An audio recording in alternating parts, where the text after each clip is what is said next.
Captiver et cristalliser votre attention, c'est ce que nous nous attellerons à faire durant ces 52 minutes d'émission. Alors, vous remarquez bien que nos objectifs restent inchangés. Vous servir dans la gaieté et puis encore être avec vous tout au long de cette journée et surtout agrémenter votre mi-journée. Mesdames et messieurs, si vous êtes prêts pour cette belle aventure, je vous invite donc à embarquer avec nous parce que c'est midi, c'est maintenant!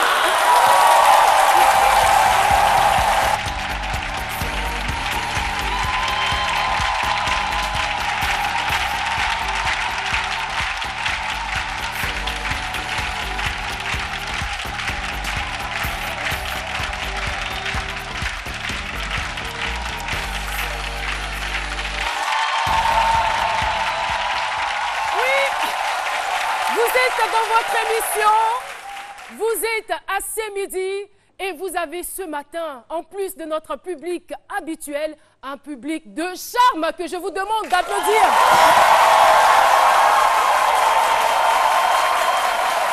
Voilà.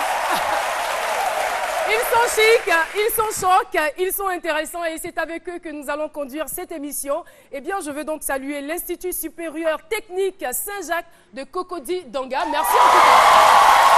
Merci d'être venus. Je vous aime, je vous adore.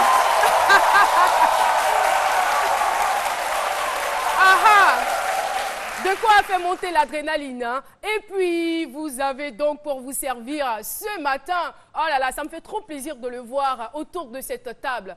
Il a aussi du charme, hein, ce monsieur. Aloussène Sidibé. Bonjour, Caroline. Bonjour, Caroline. C'est bizarre, mais je trouve encore plus mignon, plus séduisant, plus craquant ce matin. Merci Caroline, vraiment tu vas me faire rougir, vraiment. Et ça a commencé, hein. Le public est formidable, tu es formidable et cette émission sera forcément formidable. Aloussène, je m'attendais à ce que tu dises cette émission sera waouh, mais là, tu vas carrément driver, ça sera formidable. Et formidable, vous l'avez dit, elle est aussi formidable. Elle, c'est Alissar Zena.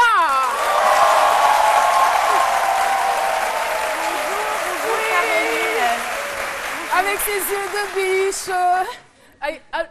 Alissar Zena Khalil. Oui. Très joli nom. Ah, j'adore. C'est un nom de star, quoi. Merci. Voilà. Les jaloux vont m'écrire. Hein. Bon, on n'a pas le choix. Ça va?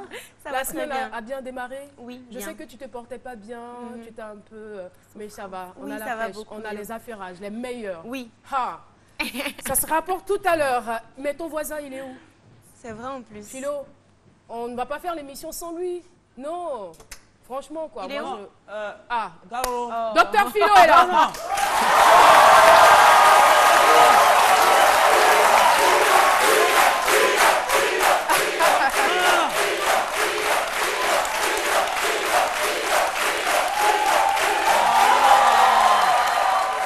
Non, avec ça, vous m'applaudissez encore avec tout ça là. Non, vous ne m'aimez pas vraiment, vous ne m'aimez pas vraiment. Je suis désespéré de la vie, je suis découragé. Mais je gagne rien, un travail, je suis à la zone chaque jour. Zone de Koumassi, Yopougon, rien. Non, la vie est contre moi. J'ai fait quoi la vie? J'ai fait quoi la vie? Je ne comprends pas. Calme-toi, Philo. Hein? Calme-toi. Tu me calmes comment? Non, calme-toi. Le médiateur. Qu'est-ce que Oui. J'ai fait quoi? Non, tu vas pleurer quand même. Non, quand même. Attends, vas-y, assieds-toi. Vas-y, calme-toi. Assieds-toi. Vas-y, assieds-toi. Vas-y. C'est bon, ça va. On ne peut pas applaudir pour la galère, franchement, je suis désolé. Non, on ne peut pas encourager quelqu'un dans la galère. Vous m'encouragez, comme ça vous pouvez applaudir. Non, franchement. Non, mais attends, Philo, on t'aime tel que tu es, donc quel que soit l'accoutrement. Mais Carole, tu as dit, Aloussène, bien habillé tout à l'heure, j'ai entendu. Mais c'est pas mal. Ça veut dire quelque part, il y a quelqu'un qui est mal habillé. Attends, on va bien voir le style de Philo, viens. Non, mais, Philo, toi, tu penses que tu es dans la galère, mais moi, je kiffe grave ton style, quoi.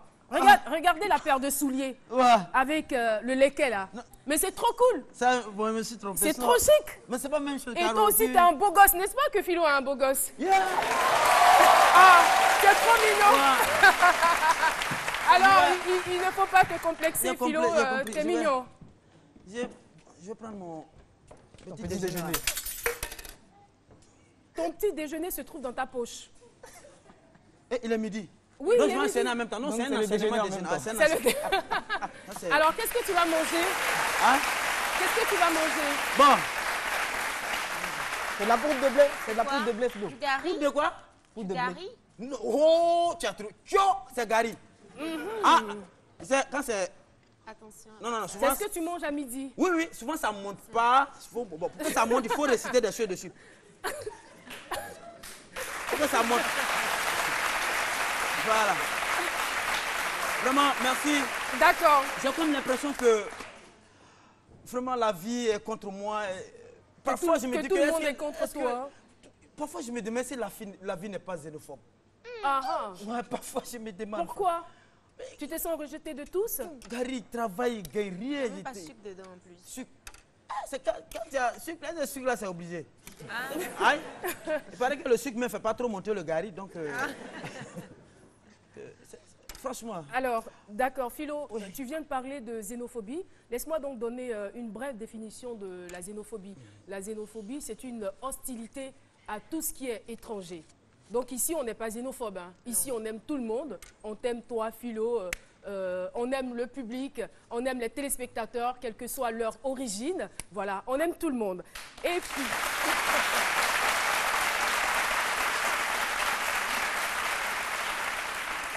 Et là, ça m'envoie tout de suite donner le thème du jour. Je suis africaine et j'ai été victime de la xénophobie des Afro-Américains. Sans commentaire, on retrouve notre docteur en humour qui va donc décrypter ce thème comme il sait si bien le faire. Il prétend être lui-même victime de xénophobie. Peut-être qu'il se sent rejeté, peut-être qu'il ne se sent pas aimé. Mais on va le savoir. On retrouve tout de suite docteur Philo.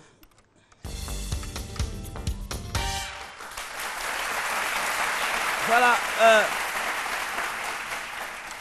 C'est bon, tu vas goûter tout à l'heure. Non, vas-y, Elle serait la je te salière, laisse elle te faire. donne le reste. Sucre là aussi, ils ne font pas vite. Bon, veux que je vraiment, t'aide? non, la xénophobie, ce n'est pas une bonne chose. Hein. Franchement, ce n'est pas une bonne chose. Ouais. Être xénophobe, c'est la sorcellerie. C'est la sorcellerie. Comment tu peux rejeter ton prochain? Mais il faut recadrer la chose. Vous voyez, la xénophobie aussi, il y a des gens qui ne savent pas. Ça dit, la xénophobie, c'est quoi juste? C'est ça. Ah, c'est la définition du dictionnaire, mais terre à terre. La xénophobie. Il y a des gens, quand ils sont à la maison, toi, tu rentres tard la nuit, 22h, 23h, quand ton tuteur parle sur toi, tu dis les xénophobes. Et ça, c'est à quoi va la xénophobie? Rien à voir. Tu vas draguer une fille, tu n'as rien. C'est toi, on te demande, tu fais quel travail? Tu dis ceux-là, ils sont xénophobes. C'est pas ça la xénophobie.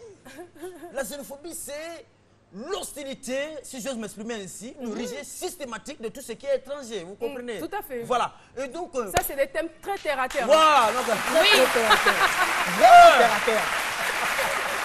et comment? Je m'attendais à une autre définition. Voilà. Et comme notre thème le. Ça va, c'est Thème, bon? oui, c'est bon. Notre thème de jour le dit. C'est Votre thème le jour le dit. ouais, le jour le D'accord. dit. C'est comme, je sais pas, il y a un collègue philosophe qui disait, donc je veux partir à partir de cette citation latine qui dit que le mot le pousse. Vous voyez? Oui, non, attention quand même, on est allé à l'école, non? Quand même. Quand même, tu es désespéré, mais tu n'es Et pas. quelle citation pas oublié. qui a Il été... est désespéré, mais qui il a est été instruit quand même. récupéré par Thomas Hobbes qui dit que l'homme est un loup pour l'homme. Et en même temps, j'ai un autre collègue philosophe qui est malien, il s'appelle Daniel Diakité, qui disait que Frafin du coup, les bas Frafin. Traduction. Donne-nous On la le salue au signification. passage, hein. Ouais, on le salue de passage. Il nous Monsieur suit en ce Diakité, moment. coucou. Depuis le Koulouba au Mali, il nous suit en ce Philo, moment. donne-nous la signification. L'homme est un loup. Non, l'homme noir. Mais ça, c'est encore plus noir. Ton propre frère africain, noir, il te rejette. Ça, c'est pas une bonne chose. Donc, c'est quoi? Le mal de l'homme noir, c'est l'homme noir. Le mal de l'homme noir, c'est l'homme noir. Et quand la xénophobie atteint son Himalaya, l'Himalaya c'est le plus haut sommet du monde, ça devient de la sorcellerie. Et c'est pas bon du tout. Non. C'est ce que je veux dire. C'est que... Mais ouvre tes yeux. Ouvre tes yeux. C'est trop bon ce guimauve. C'est trop bon. Il apprécie. Oui, Voilà. on t'écoute, Philo. On est accroché à toi. Et donc, quand la xénophobie Coquin. atteint son Himalaya, Un coquin. on parle plus. Tu vois, généralement, c'est la jalousie qui fait. Il y a certains pays, heureusement qu'en Côte d'Ivoire, nous, il n'y a pas de xénophobie ici. Hein. Tout le monde, on est là, tout le monde, comme ça, il vend son garde, on achète, on lui donne son argent, on est là. Mais certains pays, c'est la jalousie et la peur qui le fait, qui provoque la xénophobie. Toi, tu es là dans le pays, les fils du pays ne veulent pas travailler, ils ne font rien du tout, ils sont là. C'est un étranger qui quitte ailleurs, il vient travailler, se battre comme un bon diable. Quand il gagne l'argent, maintenant, vos petits filles qui sont au quartier, vous avez peur qu'il aille prendre ces filles-là, vous faites de la jalousie sur lui, ça devient de la xénophobie. Et moi, oui, franchement, donc c'est un peu la cause de la xénophobie. Mais je vais dire que c'est vrai que c'est beaucoup trop amusé, mais pour parler sérieusement, quoi. La xénophobie, c'est pas une bonne chose. C'est pas une bonne chose. Il faut accepter son prochain. Il faut avoir l'amour de son prochain. Qu'il soit noir, qu'il soit blanc, il faut l'accepter. Et voilà, moi je vois. Et ce qu'il faut dire aussi, c'est que ça s'étend même sur Et la religion. Et la xénophobie aussi. C'est pas seulement au le fait niveau d'être étranger. Voilà, parce que toi, telle ou telle religion, toi, tu donc ne on le l'acceptes rejette pas. carrément. Il y a des gens aussi qui attirent même la xénophobie sur eux-mêmes. On Comment appelle ça? Très rapidement. l'auto-xénophobisme. Ah, d'accord. Il y a beaucoup de choses. On en apprend des choses avec toi, docteur Philo. avec ce docteur. Merci beaucoup. Mais Alors, quelqu'un oui, très rapidement. qui est élu député, il est élu député, donc il va remercier maintenant son électorat. Le stade est plein. Il prend le micro. Et puis il dit, je vous remercie, chers électeurs. C'est grâce à vous que j'ai acquis ce poste. Normalement, on doit dire quoi? J'ai acquis. J'ai acquis. Le public dit maintenant, acquis. Il dit, bien sûr, à vous et moi. Ça, il n'a rien compris. Et il dit, le public est xénophobe.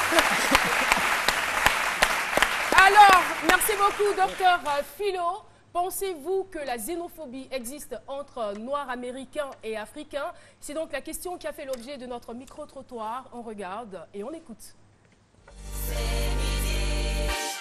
Je pense que ça peut exister parce que déjà, c'est vrai que nous sommes les Américains noirs et les Africains sont du même sang, on peut dire, mais ils viennent d'une autre culture aussi. Donc forcément, ça peut créer en quelque sorte, voilà, on peut dire une différence. Quand les Africains d'ici, ils vont en Occident chez les Américains, à force de côtoyer les Blancs, ils se croient blancs en eux-mêmes. Donc ils reviennent ici, ils oublient carrément les valeurs. Et ils minimisent les Africains d'ici. Donc je pense même qu'il y a une xénophobie même qui existe entre les Africains vivant en Afrique et ceux vivant aux États-Unis. Je pense que la xénophobie peut exister entre Américains noirs et Africains. Parce qu'au niveau même de nos pays, elle existe déjà entre différents Africains sur le même continent. Du coup, cela paraît évident que ça puisse exister aussi entre Noirs africains et Noirs américains.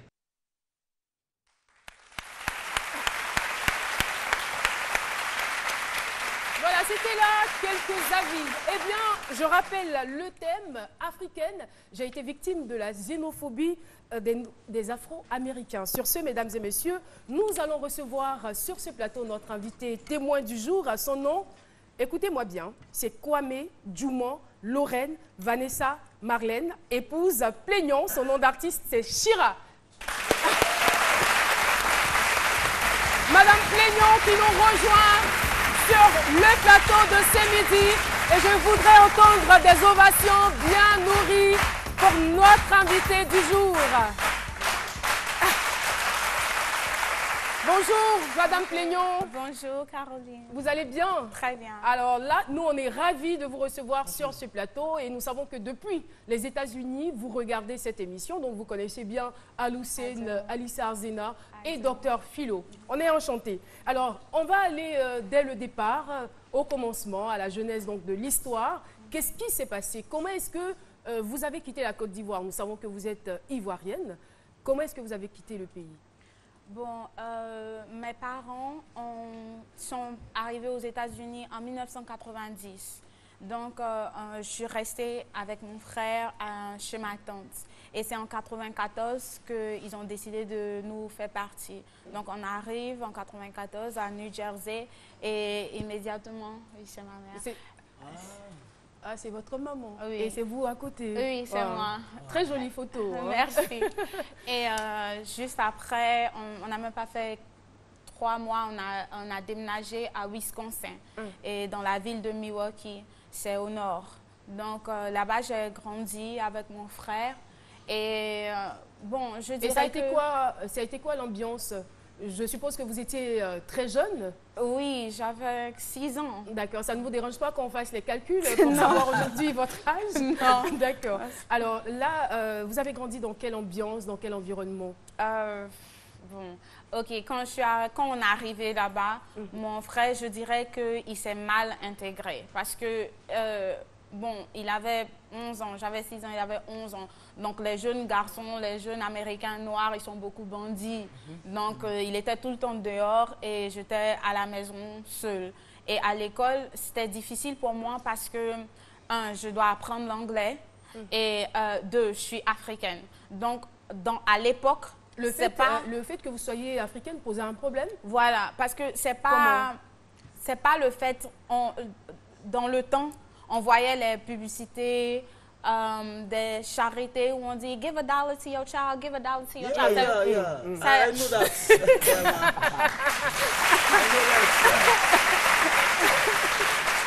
Donc, ce sont des publicités « Aide les pauvres ». Donc, l'Afrique était vraiment... On ne voyait pas la différence, on ne voyait pas la richesse, on ne voyait pas... C'était juste une image de pauvreté qui était, diffusée. Donc, quand on me voyait, on voit, oh, l'Africaine. En haut, on me dit, oh, mais toi, tu vivais où? Tu vis dans les bois. Des conneries comme ça. Mais ça m'a... Oui, j'étais très complexée. Ça m'a frustrée. Maintenant, bon, je suis un peu bold. Like, je pouvais répondre d'une autre manière, mais vu que j'avais 6 ans. Mais là, vous étiez très jeune. Est-ce que vous compreniez un peu ce qui se passait? Oui, parce que, bon, tu sais, étant enfant, tu piges vite. Donc, ça n'a pas duré, mais après, mon accent est parti. Mais en dehors de cela, on veut avoir des cas vraiment pratiques. Je veux dire que, est-ce que entre enfants, peut-être, je me dis, ce sont les grands qui ont peut-être ce genre de mentalité. Mais entre enfants, parce que je suppose que vous vouliez peut-être jouer avec d'autres enfants qui ne posaient pas d'objection. Justement, dans le quartier, par exemple. D'accord. Dans notre quartier, on vivait dans un quartier, it's called a suburb. Ça veut dire qu'il n'y a que des blancs. Mais il y avait on va en apprendre des choses aujourd'hui. Il y avait une autre famille noire. Donc, une fois, j'ai tenté. Vous étiez la seule famille africaine? Oui, la seule famille africaine. Il n'y avait que les blancs autour de Et dans vous. le quartier, on était 2 noirs. Donc, c'était moi et une autre famille. Afro-américaine, en fait. Voilà. Donc, j'ai tenté de jouer avec une petite. Là peut-être c'était 1 an après. J'avais 7 ans. Et j'arrive, on est en train de jouer. Sa maman, elle vient, elle attire. Et ils sont partis. Bon, depuis ce jour-là, je suis restée à la maison. Je suis restée à la maison. Et quand on dit école, je fais mon travail, je rentre à la maison. Il n'y avait pas d'activité. Je n'avais pas d'amis. Parce que moi-même, j'ai décidé de me mettre dans la coquille. Ça m'a frustrée, en fait. Je n'ai pas... Donc, vous êtes repliée sur vous-même. Voilà. Donc... Et à l'école, est-ce que c'était pareil à l'école? Oui, même chose. Parce que... Avec les Noirs, les Afro-Américains, oui, est-ce qu'ils vous acceptaient facilement à l'école? Non, parce que c'est la même chose. Le noir, le African American, il ne se dit pas African American. On dit Black American. Tu vois, ils disent pas africain parce que ils disent bon, moi je suis pas de l'Afrique, je n'ai jamais vu l'Afrique et pour eux c'est comme si on t'insulte en fait. Je suis pas africain. Péjoratif, hein. Voilà, la majorité de temps tu vas voir que les Américains disent Black American. Ils disent pas African American. Mais ils sont pas africains, voilà, ils vivent sur le territoire américain. On ne peut pas leur en vouloir pour ça non plus. Hein. Bon, j'ai compris plus tard que en fait c'est parce que c'est l'ignorance qui fait ça. Vu qu'ils voyaient seulement ce qui était négatif de l'Afrique. Tout à fait. Leur montrer. Voilà, ils ne pouvaient que voir ça. Donc, à un moment donné, vers 2002, 2003, là où je commence le lycée high school. Et en Amérique, on dit high school is your best memories. Ça veut dire que c'est là-bas où tu crées tes meilleures mémoires. Donc, j'ai dit, non, je veux m'intégrer, je veux faire des activités. Mais avant cela, je veux dire que c'est vrai que vous avez été isolée, mais quel impact cela a eu sur votre vie? Ça fait que I was anti-social, j'étais dépressive, j'étais seule. Et mes parents, ma mère, c'est une femme d'affaires, donc elle était beaucoup partie, donc elle n'a pas constaté cela jusqu'à ce que je grandisse. Et puis moi-même, je lui ai dit certaines choses. Elle ne comprenait pas pour elle, c'est parce que je suis une bonne fille, que je veux être à la maison, mais en fait, c'est parce que je ne pouvais pas parler aux gens. C'est cela. Je n'arrivais pas à me mettre devant gens un peu comme ça, parler. Non, je ne pouvais pas faire ça. C'était chose impossible. Hein. Voilà. Et aujourd'hui, on vous retrouve ici sur le plateau de C'est Midi en train de vous exprimer avec maestrie. Hein. C'est vraiment formidable. Alors, ça me donne donc l'occasion de vous poser la question de savoir, est-ce que vous êtes resté cantonné dans votre situation où vous avez réfléchi et vous avez dit non, ça ne va pas continuer comme ça, il faut que je puisse résoudre cette situation, ce problème? Justement, j'ai dit non. J'ai dit non. Donc, j'ai commencé le lycée. J'étais pom-pom girl, j'étais drill team leader, c'est-à-dire que c'était moi la tête même du donc drill après, team. vous êtes intégré. Oui. Comment? Quand j'ai pris la danse, parce que c'est les activités qui font qu'on te connaît. Mais le déclic est parti d'où? Là, je veux savoir parce que vous étiez une fillette renfermée. Je suppose que ça vous a suivi jusqu'à votre adolescence. Voilà. Et qu'est-ce qui s'est passé? Et il y a eu, on va dire, ce sursaut d'orgueil ou peut-être cette prise de conscience qui vous amène à vous intégrer de force c'est parce ou de gré. que ça, c'est mon groupe de danse là. C'est parce que moi-même j'ai pris conscience en fait que je voulais pas continuer comme ça parce que j'étais malheureuse. Et puis je me disais que si moi-même je me lève, je peux arriver à sortir de là. C'est-à-dire que même si on te rejette et qu'on place des murs devant toi, c'est toi qui dois sauter ces murs. Oh là là, j'adore. J'adore. Ouais. Donc, maintenant, je suis populaire et je suis devant, je sors, je fais...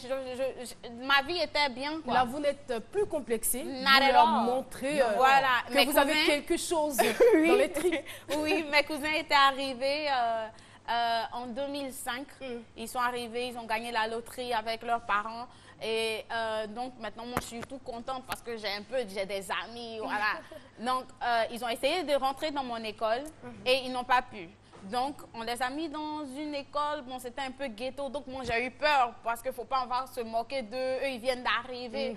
Mais comme c'est l'époque de 2004-2005, Abidjan était déjà en hip-hop. Donc, quand ils sont arrivés, eux, ils se sont bien intégrés. Mais pour m'assurer, je prenais le bus et je prenais 2 bus pour arriver à l'école de mes cousins et on prend la route ensemble. Je faisais ça à chaque fois. Et leur directeur de leur école, le vice principal, il était nigérien. Donc lui, il est dehors chaque fois, chaque jour, à 15h30, il est dehors. Il entendait parler aux élèves qui étaient là avec un gros accent. Mais on insulte le monsieur. On l'insulte carrément. Là, je vois maintenant l'accent ivoirien maintenant. Yeah. On insulte le monsieur. Carrément. Mais je veux dire, elle est quand même à féliciter, hein, parce que je me rends compte qu'elle s'exprime, elle fait beaucoup d'efforts quand même pour parler le son français. expérience m'amène à Elle a dire quitté la Côte d'Ivoire, on va dire, à 6 ans. Oui. Donc elle est devenue J'ai carrément appris américaine. le français à l'école pour savoir écrire en français, d'accord. tout ça. Et j'ai Yeah. bien dit que Oui, son Philo. expérience me fait penser au fait que j'ai envie même de peut-être même encourager la xénophobie parce qu'à travers la xénophobie, elle a réussi. Donc, c'est-à-dire, quand quelque chose, on dit que la vie, quand rien ne t'arrive, tu ne peux rien connaître. Donc, quelque chose lui est arrivé, elle a réussi aujourd'hui. Est-ce que quelque part, il n'a pas lieu de dire, d'encourager un peu parfois la xénophobie? Non, je ne peux pas encourager ça parce que ça ne m'a pas fait du bien. C'est maintenant, Non, mais maintenant, voilà, ça vous a- crée une histoire que je peux partager, mais vraiment, dans le moment, ce n'était pas facile du tout. Mais est-ce que vous avez l'impression que les choses sont en train de changer? Oui, les choses ont beaucoup changé. Là, on parle de 97, 99, 2001. C'est 10 ans plus tard, les choses ont évolué. Je veux dire, si par exemple, je demande à mon professeur à l'école, je dis, il demande, oh, mais tu es d'où? Oh, Ivory Coast. Ivory Coast. Mais quand je dis Drogba, oh yeah, yeah. Donc, Oui. Donc, je pense que c'est une manière de dire que c'est certainement à nous, Africains, de montrer une belle image. C'est ça. Parce que si vous partez, par exemple, dans les pays, dans d'autres pays, que vous devenez voleur, que vous devenez un bandit de grand chemin. Vous allez jeter le discrédit sur tout le continent. Pourtant, si vous arrivez, si vous travaillez bien, si vous êtes excellent, on va dire, ah, ils sont extrêmement intelligents et ça va faire des ouvertures. Donc, c'est vraiment à nous, c'est à nous la nouvelle génération, c'est à nous, public de ces midis, de travailler pour montrer une très belle image de la Côte d'Ivoire et aussi de l'Afrique, pourquoi pas.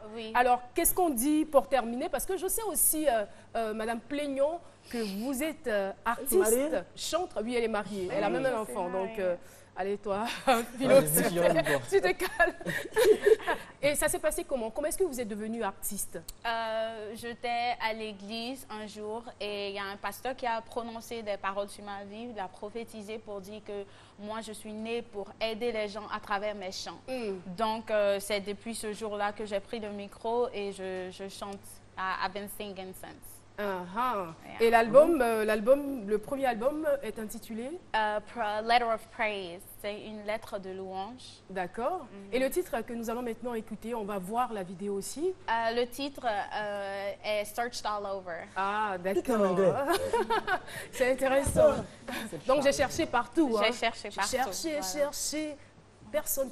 On va vous retrouver tout de suite. On l'applaudit très fort, Madame Pléignon. Chira, c'est son nom d'artiste. Voilà, déjà, on a de très belles images. On vous invite à la place GTB. On va ensemble assister de façon simultanée à la vidéo et à sa prestation.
Merci. On a aimé, hein. On a vraiment aimé. C'était formidable. Bravo, Chira. Et voilà, donc on a aimé. Comment elle dansait seule là, si je ne vais pas, il ne faut pas dire on est xénophobe ici. Je suis allé danser avec elle. Désormais, si vous allez là-bas, quand on dit Ivory Coast, vous dites docteur Fleilo. C'est ça, c'est ça. Merci beaucoup. Africaine, j'ai été victime de la xénophobie des Afro-Américains. Eh bien, on a développé ce thème avec Shira. Merci beaucoup d'être venu. Vous êtes encore ici en Côte d'Ivoire? Oui, encore pour 2 semaines. Pour 2 semaines. Yeah. Ben, on vous souhaite un très bon voyage et puis dites aux Américains qu'on les aime beaucoup. Voilà. Merci. On les adore. Merci. C'est l'heure de la pub. C'est Midi revient dans quelques instants.